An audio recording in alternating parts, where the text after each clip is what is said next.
by alone inside. He's got the breakaway with the touch to the right. Goal!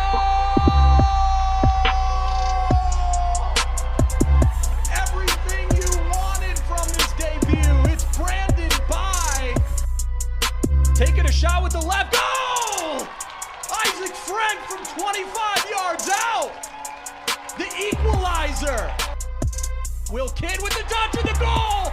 It's a go-ahead goal. Minneapolis City. This is the People's Pitch Podcast, the official podcast of your Minneapolis City Soccer Club, brought to you by Summit Brewing Company.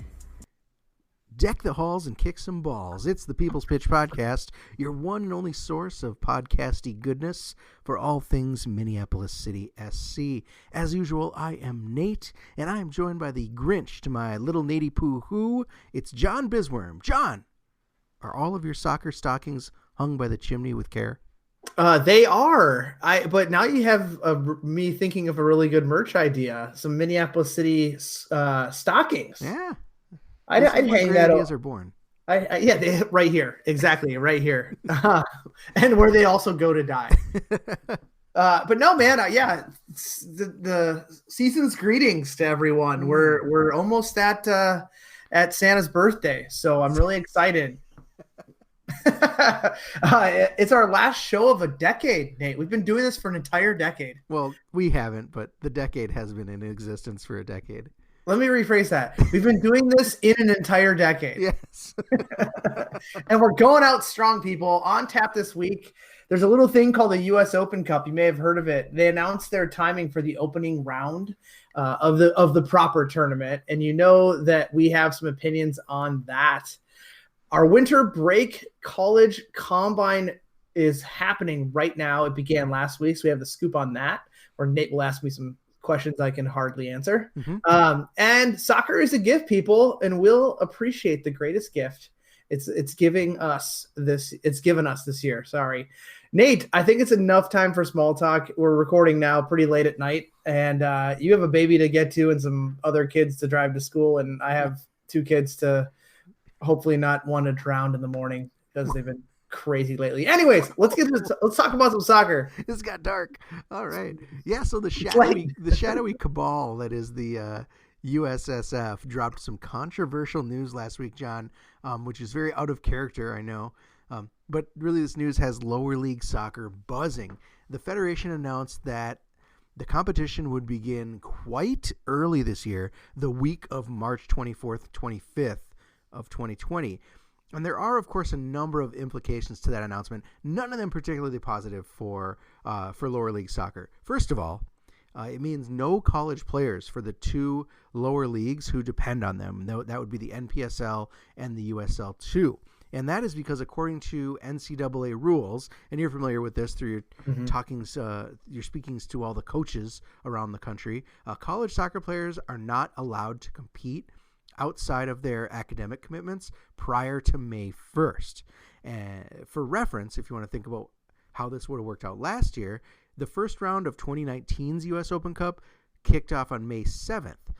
So in 2020, the first three rounds of this tournament is going to take place before that May 1st deadline, making this announcement a huge middle finger to any club who relies on that college talent to compete. This ruling obviously hits home for folks at our level, as you noted, and it's quite sad, if I'm being honest, because we've talked about the Open Cup up and down on this show. The cup was built on the backs of amateurs, and this takes it straight away from them. But when you look at the excitement of the cup in the modern age, and what I mean by the modern age is post MLS, so kind of 94. The Greek Americans beat the Bavarians in the final, and that was the last all amateur final, and then the last amateur winner, as I believe the Richmond Kickers won the next year after that. So a professional side then won. But the excitement of the cup before the modern age came from the fact that you had these underdogs, and it's has the rumblings of it in the lower rounds of the tournament and in the qualifying portion of it, or you had a side of like some ragtag pub misfits that kind of caught a heater and upset those that they shouldn't have even been competing with. And it also gives younger players or some of the regular guys with day jobs that still have skills, a chance to showcase in a high profile setting for pro sides.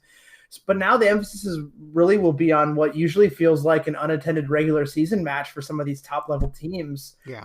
Instead of like the frenzy that each game in this competition used to be. So they, look at the first 3 rounds after the amateurs get knocked out, and you can't even give tickets away for those games because they're usually midweek and people don't care. They care about like the semifinal and the final. Yeah, absolutely. And we'll come back to that in a second because I think that's important to note that ticket sales for the MLS teams in the U.S. Open Cup have historically been not great.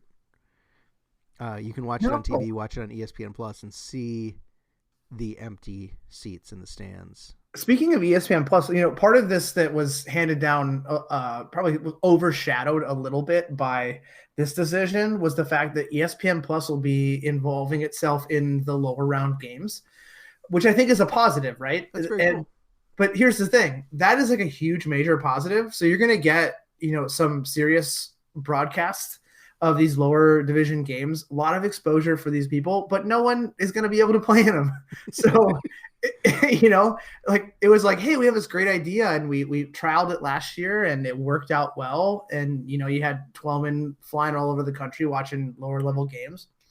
Not as low as our level, but some of the lower level games. And then that they're like, oh, we're going to roll it out even lower this year. We're like, yes, that's cool.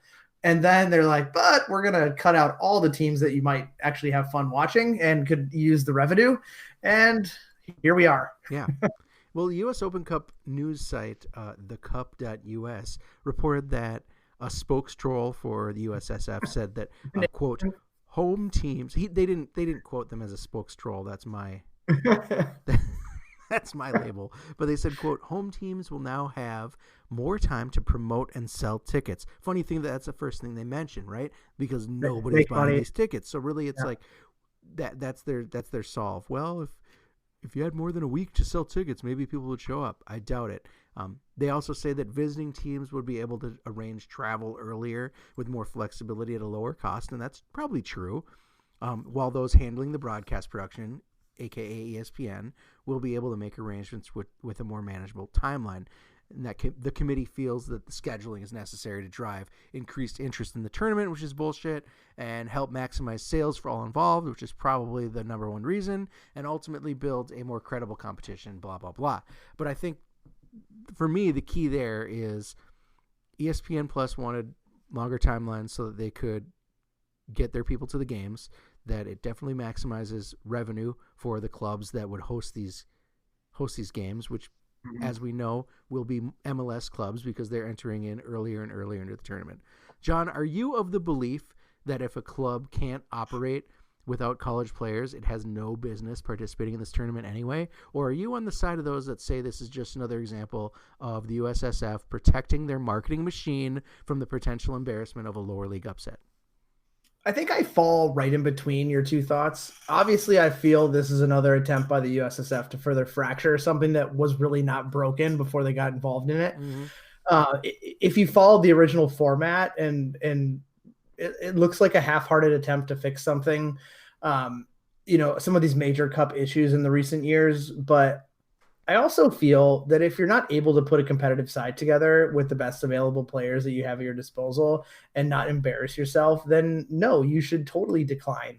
And it reduces all of the headaches that it takes, and it causes clubs to get players prepared, find funding for travel, get guys off work, etc. that we're well versed in. Mm-hmm. And look, I've complained at length about how crappy this has been and how crappy we've been treated in the past in this competition. And so my comments are no shock, but I have seen how hard it is to make this work when the chips are against you, and it's really not worth the pain. So teams bowing out, it sucks, but I think people just need to accept it that when it isn't for you, and move on to things like fielding competitive sides to win your league. That's the true purpose of what we do, right? Like our true purpose is not competing in the U.S. Open Cup. Absolutely. If it was, we would house a bunch of former pros and we'd make a run at it, right? We wouldn't be trying to get amateur guys off their day jobs for a Friday so we can make a Saturday game somewhere, God knows where they're going to send us, in the cup. So, what I was thinking, Nate, is if ESPN Plus is coming into these lower rounds and say we do get in, Yeah. are they going to bring in a broadcast team, or are Nordo and I going to be able to make our ESPN debut? I thought the same thing. I was like, oh my God, there's no way they're going to have people on staff to go to all these lower league teams that have any knowledge of what's going on the field. Like, they're going to need to rely on local outlets. And some places like, Duluth, they get local coverage. Sioux Falls, when they were in existence, got local coverage, right? We don't really get the local news coverage. I don't think Maxie or Perk knows Minneapolis City from, a bag of monkey assholes. So, of course, the logical choice would be you and Nordo. Unless they're going to go with like Kendra and what's his name? Oh God, Cal, but hey, you never know. If you're listening, ESPN, I'm more than happy to make this work for you. I think that'd be great. Personally, John, I am when it comes to, is this USSF protecting their marketing machine, or is this just a case of clubs shouldn't participate if they can't hack it? Like, I'm column A, column B, just like you. Like, on one hand, I can see this pragmatism in someone like our guy Sonny DeLisandro from Tulsa. He argues that the USL 2 teams, who, by the way, have to use college players, shouldn't be competing anyway because those teams wouldn't be able to win. Like, if you don't start something you can't finish, is basically what he's saying. Right. All their players are back at school for the fall when the final rounds occur, so blah. But that doesn't really change the fact that this really is a move that benefits MLS and USL squads at the expense of amateur teams. The travel excuse, I think, is just a shiny object to distract from the real reason, which is maximizing sales and ticket revenue for these teams. I mean, I touched on it briefly when you asked me the question, but I totally agree with Sonny. But out of the other side of my mouth, I'll say that this is an open competition where almost any team that meets the qualifications can enter a team and play. So we should keep it that way. And if people want to respectfully decline a bid, it should be the next man up type scenario, and letting those that want to dive in the deep end do so. Yeah, I'm interested to see the fallout from this, because clubs are making the hard choice even as late as today whether or not to participate. You've got Reading, you've got the Brooklyn Italians announced today that they're not participating. Flint, Detroit City announced today that they're not participating. And that is all to the potential benefit of a team like Minneapolis City. Well, obviously, we did not put ourselves in a good position by losing to Detroit last summer and having to be set on the waiting list to get in. And with recent news, it looks like, we're kind of climbing up the list of teams that get an invite, and potentially we get that invite. But, if we do, we'll have to make the decision like everyone else and see if it's really worth it, or fall in line and just get ready to go, and or just say thanks but no thanks respectfully, and focus on what truly is important to us, Nate. Well, we'll see, man. More news to come, I am sure, by the end of the year, probably, right? Probably like tomorrow. All right. So last week we kicked off the second phase of our trial process with phase 2 of 3 of our trial process with our first of 4 sessions that will take a brief break for the holidays, but we'll quickly pick up again and ending in mid-January when the school boys go back. But being that I am the one who populates these trials, I can say that this year's crop, Nate, of players is totally loaded with talent options. And I say that knowing that sadly we'll have to say no to some talented folks. But on the other hand, there are some really exciting players that we'll get to announce when we boot up our rosters in a few months. So in all, we have about 50 players that we invited to participate in these 4 sessions. And that's a mix of about 30 to 35 college players that kind of span from Division 1 through 3, NAIA, and with the remainder of the players being your typical veteran type guys that have either made their way across other teams in our area at this level or have moved to the Twin Cities, and they now fill our requirements of being from the state of Minnesota. Yeah, and this is a different process than we have publicized as it's not an open tryout, right? It's not something that we're just putting a call out on Twitter and guys pay their $75 or whatever for turf fees or dome fees or whatever, and come out and put on a penny. It's like we really haven't dug into the college combine process. Most people might not know how it works. Can you give us a look into how you identify and ultimately get guys to show up to these sessions? Because it is invite only, right? Right. It totally invite only. So it usually starts out late summer, almost right around when we end and the players start to report to their college camps. I basically take a look at the long running list of players that we've identified over the past kind of 2 or 3 years. Some players I'll look at from about 4 years ago when they were freshmen and came in and see where they're at. Or some guys that maybe have moved back here and or guys that just weren't in our age category range. Maybe they were a little too young. And we didn't feel they were ready the first time they came in. And once I look at that, I scour the web for truly at almost every NCAA Division 1 through 3 roster to see who is from Minnesota that I may have missed. And then from that, I build out my calendar of when their games start so I can start to get eyes on players. So that's kind of step one, Nate. The second step is for schools where I already have a relationship with a coach or, the coaching staff. It's much easier because I'm already aware of the guys to look at because they've told me. But it's always good to start the conversation with coaches early in the preseason so we can start to build that relationship through the fall with them and hopefully get on their radar as a trusted home for their guys in the summer. And for the coaches I don't know, that's where the intros start to be had. And then I let things kind of sit, periodically checking in, getting in their text messages, to mention, some of the guys and, how they're playing and really just kind of keep the dialogue open. And then finally, as their seasons are winding down, that's when I really shine, Nate. Oh, yeah. I meet with the coaches, our coaches with a list that takes about 2 or 3 hours to sift through. And I provided, input on each player, updates, of all the guys that I've watched. And then we start to shape out our potential needs and what they might be for the upcoming season based off of the people we want to bring back in on the roster. And we reduce the number to about 50. And then that's where I begin to start having conversations again with the coaches. And I do that in this fashion so that I'm getting the college coaches permission to speak to their players. I think some organizations go about a little bit differently, obviously, than we do, where they might go direct to a player or a player might reach out to them. We do have some of that, but even when that instance happens, I'm still going to the college coach to have a conversation to talk about the fact that we have TCO as a sponsor. And if a guy gets injured, we're not going to rush him back to the field and get them comfortable with understanding who we are before they just let me loose to talk to their players. Once they do let me loose, then I have the individual one-on-one conversation with the player. I kind of explain all of our expectations, the trial process, and then kind of how we handle things during the season so that they can, get interested or, some players decline because they're going elsewhere or their college coach wants them to play at, say, the USL2 level.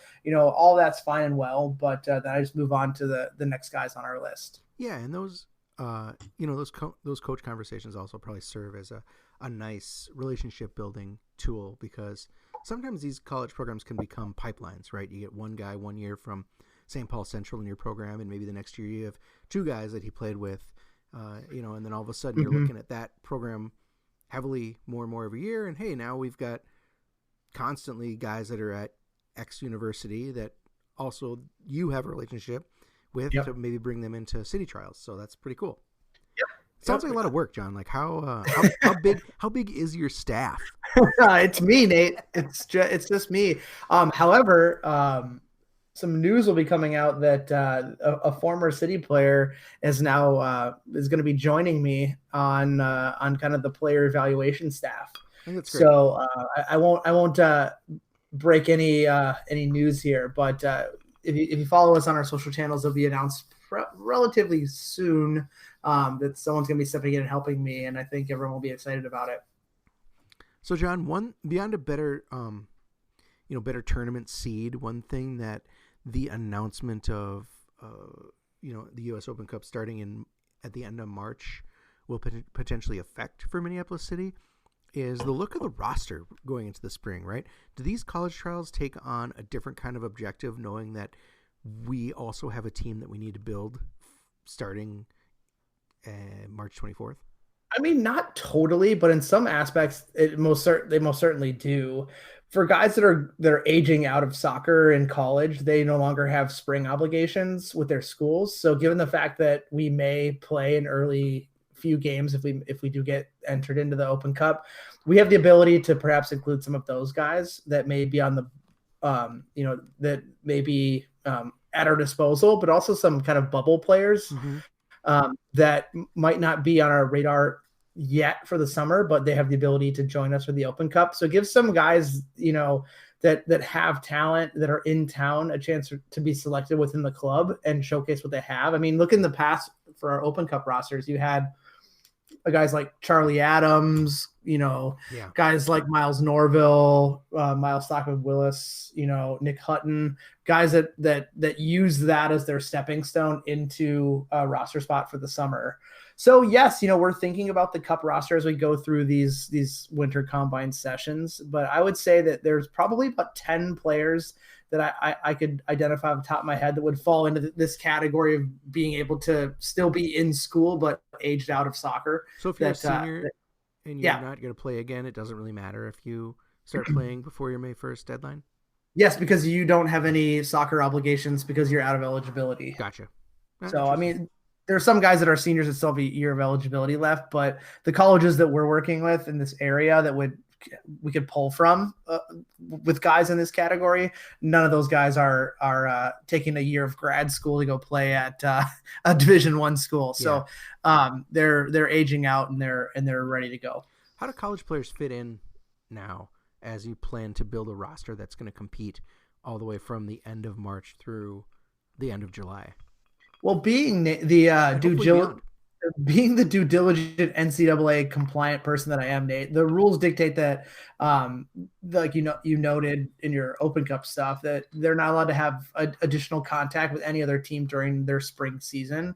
So because of that, we boot up before any other team in our conference, really, and in some cases the country. We do train in that time frame without the college players until we train with them after the combine until their spring season starts, and then they step away for a brief period, hit pause for a bit, while we continue to train with the eligible players in town or close to town that can attend, like the ones I just mentioned that are maybe still in school. And then at the end of spring, when they can come back, they start to trickle in, and then we quickly transition into the full season schedule. All right, we'll keep I guess everyone needs to keep their eyes on our social media, eyes on the website, as we will keep them posted on kind of how this roster is really going to look, because it's going to get nuts. It's going to look like nothing we've ever seen from a Minneapolis City roster to date. Is that a fair assumption, John? I would say rosters, because yes, exactly. Of the fact that we have the UPSL team now. Yep. Some guys who may have fallen into the camp of being promoted into the MPSL setup may now stay at the UPSL level because of the fact that we need to have some veteran presence on that team. So yeah, I think the makeup is going to be a little bit different, and some guys have left us. We'll make those announcements once we talk about our rosters, once they're tentatively set. But yeah, I think that, there'll be a healthy dose of new names. Some not so new names, but maybe new to some folks coming from our former U23 team, and then some familiar faces that everyone loves to see, like Charlie Adams' sweet haircut, All right, I look forward to it, man. We always say, John, you and I, that soccer is a gift. And what better time than Christmas time, Hanukkah, Yule, or solstice to reflect on our favorite gifts that soccer has given us this last year. John, you start us off. What is your favorite gift on the field, off the field, whatever you want to talk about, that Minneapolis City has given you in 2019? Okay, well, I had to think hard about this, Nate, to not cover a lot of things that we've talked about when we did our year-end review. Yeah. And I think we're looking for fresh content here, man. Yeah, absolutely. Give people what they want, right? Mm-hmm. I think I like to start off with the gift of mutual respect. And you might say, what is that, John? And I'll say, great question, Nate. Well, it was the final reaction from our trip to Detroit this summer. As most of you who listen know, we lost 2-0 to a full-strength Detroit City FC team in a well sought after what I heard dubbed the hipster derby. That saw us only be able to travel with 13 players, including one that had not touched a ball since the winter, and the other who played for a different team all summer, and by the stroke of luck was free that weekend. So that prompted me to, after looking around during halftime, to say to Dan that I actually counted and they had more ball kids than we had players. So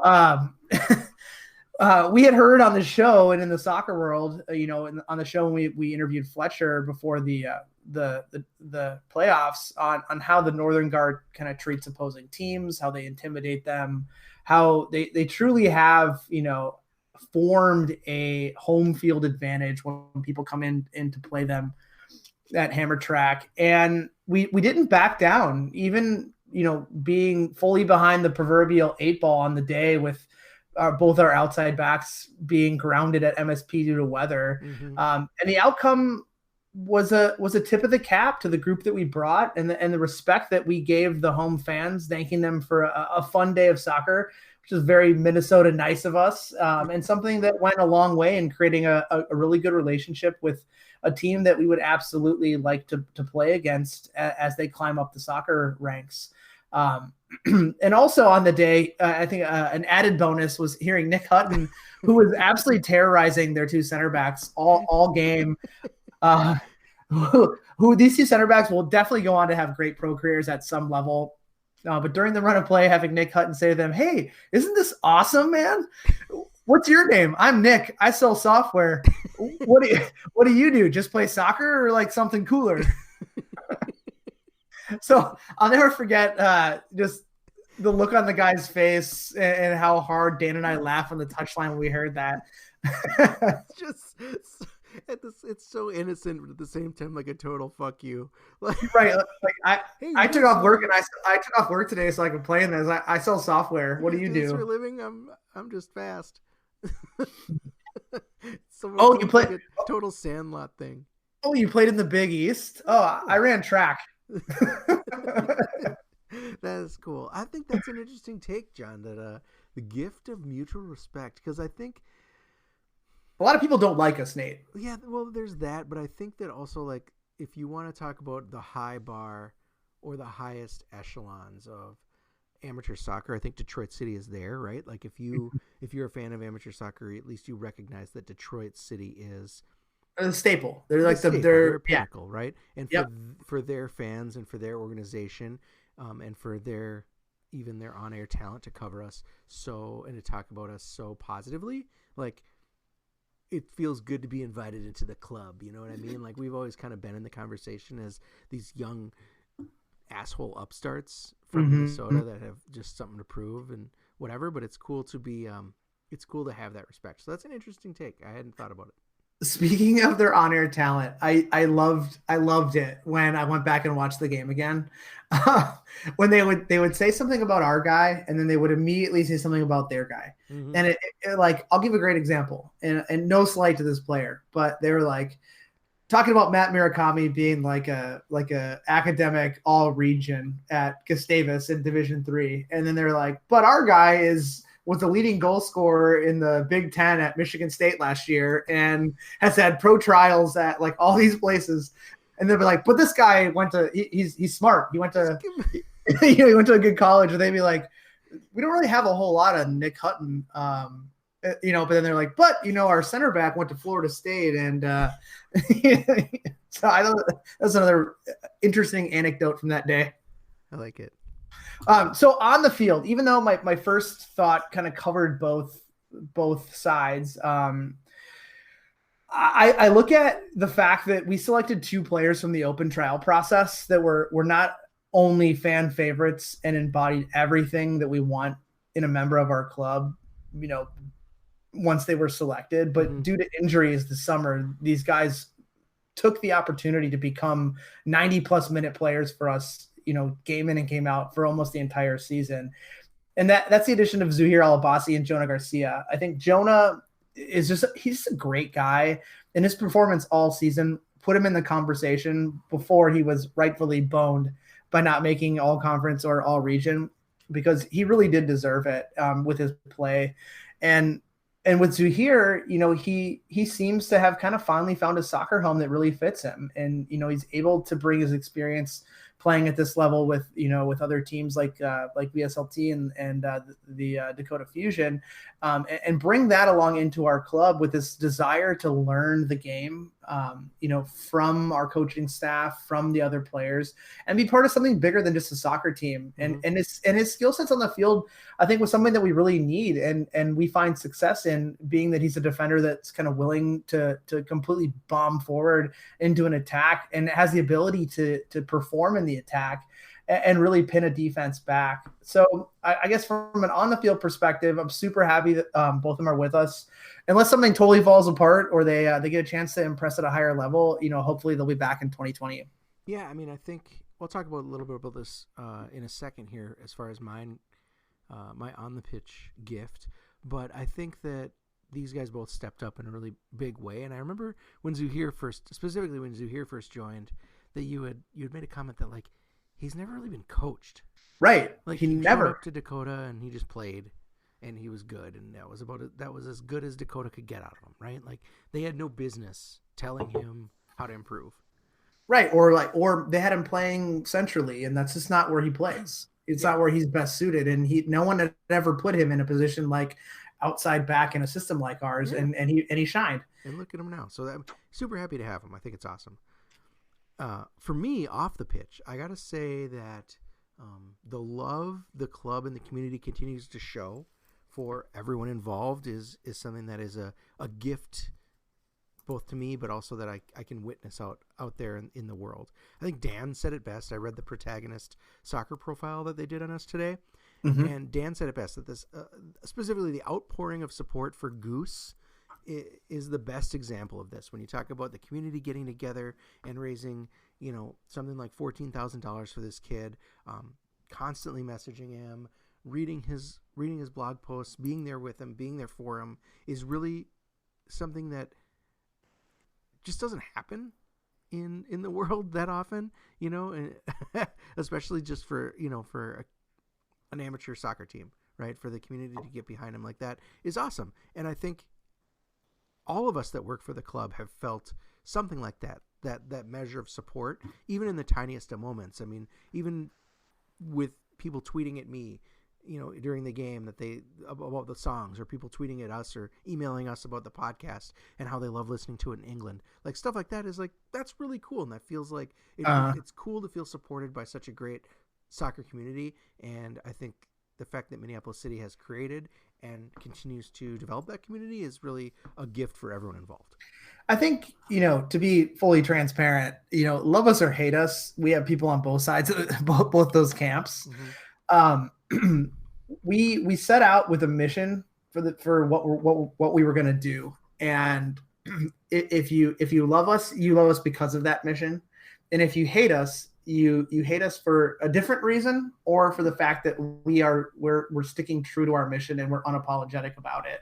And I think you're absolutely right in your comment about, the support that we were able to kick up for Goose and his family after his terrible injury is a perfect example of it. You can hate us for for any other reason you want, but when it comes down to putting our money where our mouth is to support the game and people connected to the game, we go all in on it because it's important to us.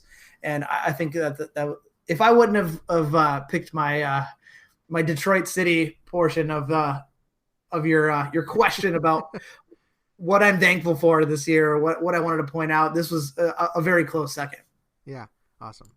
On the pitch for me, I think the gift is the success of the youth and the new players, and the peace of mind that it gives me as a supporter who hates to lose to asshole teams. That's any supporter.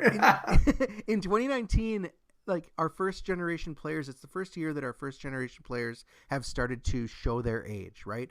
We saw less of Trey, we saw less of Wexler, Martin Brown, Whitney Brown, guys like that. And even when we had some of our younger guys get felled with injuries, like Max Kent out for most of the year.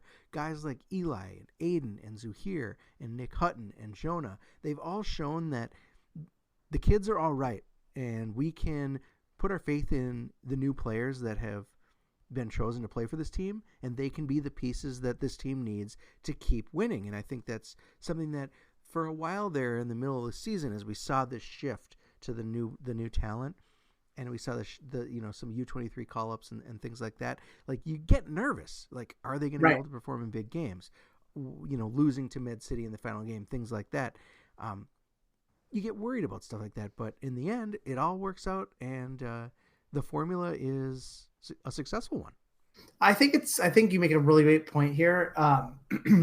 There's no person out there who thinks that you can continue to be successful with the same group of people, whether it be off the field or on the field. On the field, in your example, forever.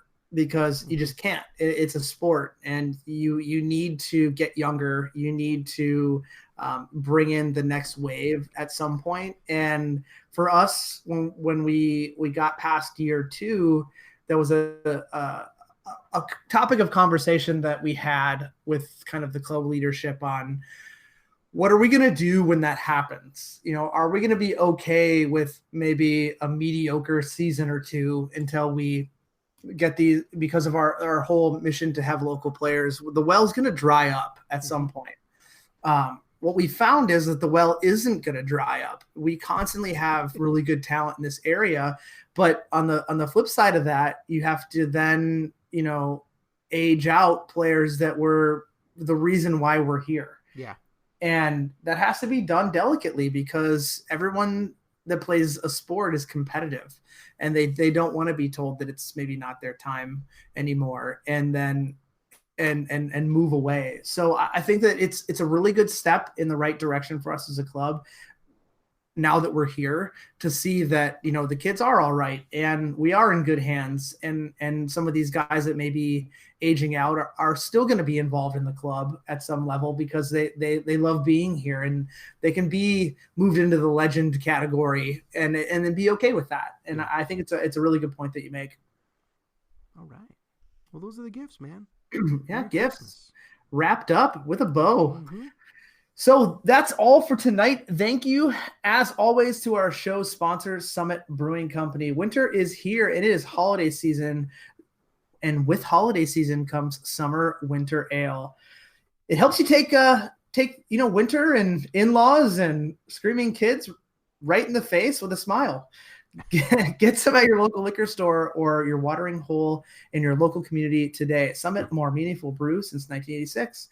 If giving back to the community means a lot to you, maybe it's time to give to the club that gives back. The year's ending soon. So Minneapolis City is a 501c3 that provides a safe, reliable, and fun environment for young people to play the beautiful game. Look for us all summer, hosting play events and in partnerships with community centers around the city, and consider a tax-deductible donation to a truly city-focused organization. Hey, it's never a bad time to become a Minneapolis City member. For less than a price of 2 tanks of gas, I love that line. $65 gets you support of the club and some really cool stuff in return. You get an exclusive membership scarf every year, a membership card that gets you 10% off at the club shop, and deals on Summit at our official game day bar, Palmer's. Plus, you get a vote on important club matters, including selecting the membership board and choosing the scarf and kit designs. Visit mplscitysc.com and make it happen today. Give it as a gift over the holidays. Nothing better than opening up a set of season tickets to Minneapolis City. It's just like a plastic card, but yes. I mean, nothing like it. Outside of your credit card that can purchase things for you, it's the second best plastic card that's out there. Do you have anything you want us to cover in the off season? Any hard-hitting exposés you've been hoping we'd undertake? We still have not gotten any, so send us some.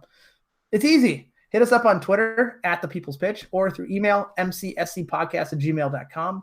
All questions, comments, and concerns are welcome. And finally, as always, you can hit up the club to complain at MPLS City SC. That's all for the show and this year. We'll be back in 2020 with more wonderful Minneapolis City goodness. But until then, please do enjoy a safe time over the holiday season with your friends and family. Really, just anyone. I'm John. That is Nate. And we will see you next year. You got Huffed. Huffed. Poster burning maple weeds, cradle major keys. Thinking back, I've been major since the minor league. So supreme, too much sauce off my olive NMDs. I could staple steez, bend the goat so I get the cheese. Never fall, rake them leaves and make sure every moment gets seized. And everything I see is make